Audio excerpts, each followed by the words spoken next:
Today we're talking about what really cool games are coming out this month, right here in November 2020, the year of our Lord, and Lord of disasters. Fantastic games that are coming out. We have a new console generation coming out. Crazy stuff is happening in the later half of this year, more specifically the last 2 months of this year.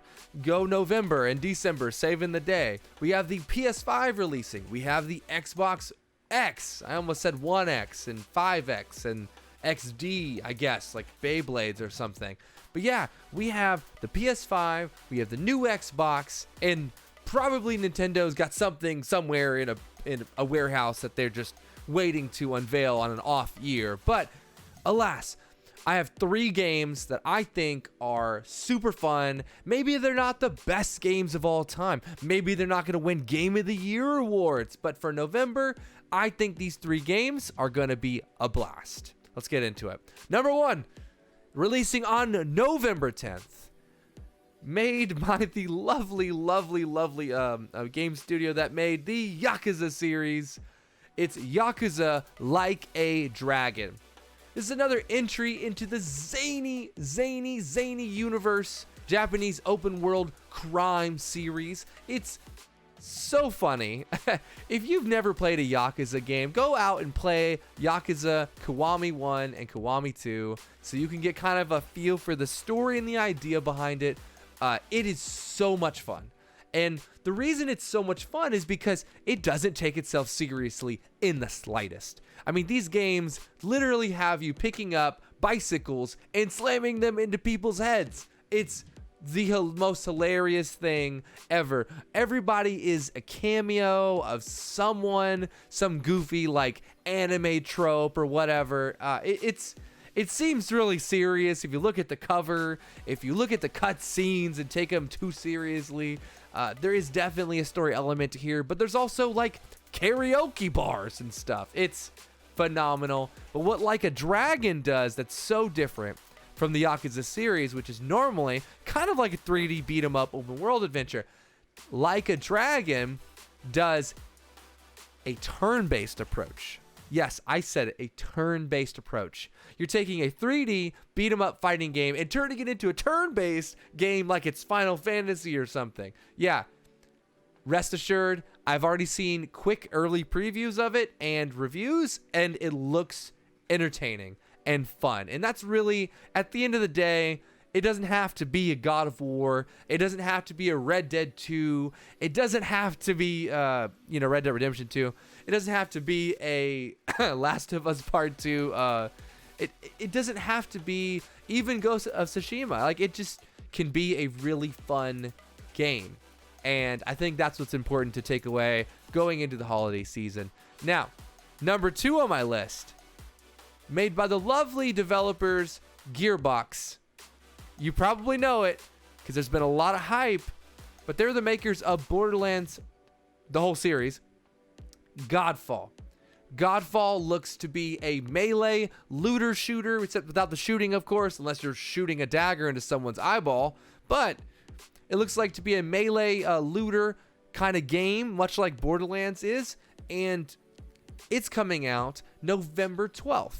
Which looks really cool about this game, aside from all the crazy particle effects, which look really awesome, but might give you a slight headache. I love the idea of a game that's going to be very melee focused, and I love the idea of just being in people's faces and having to be a little more tactical with how I proceed the combat engagement. In Borderlands 3, you don't have to be as tactical. There's a lot of really good guns. You can just stand at a distance and just destroy things, like Fat Man everything, with big nukes coming in, basically.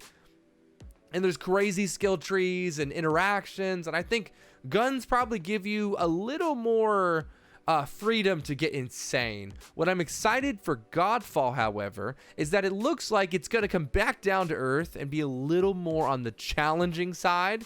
Borderlands, please forgive me for saying that, because now they're going to release like Guardian Takedown x5 and ruin our souls again. But Godfall looks to be a fun game, full of action, adventure, and we'll have to see about the story, because Borderlands has a really great lore. It doesn't always have the best story game to game, but the characters are awesome, and Gearbox is notorious for making a fun game that they end up supporting many months afterwards. Borderlands 3 is a great example. Just they're constantly supporting it still. So excited for that. Now, third game, number 3. Spider-Man Miles Morales for the PS5. I knew I would say this before I even thought about the list, because Spider-Man, Marvel Spider-Man for the PS4 is by far one of the coolest freaking games ever. This really captures that Marvel Cinematic Universe Spider-Man, but now in a video game, and with all the trappings and trimmings of a just swinging around the web, taking in the beautiful, beautiful, beautiful city, beating up bad guys, being this really cool, sort of immature, cocky hero.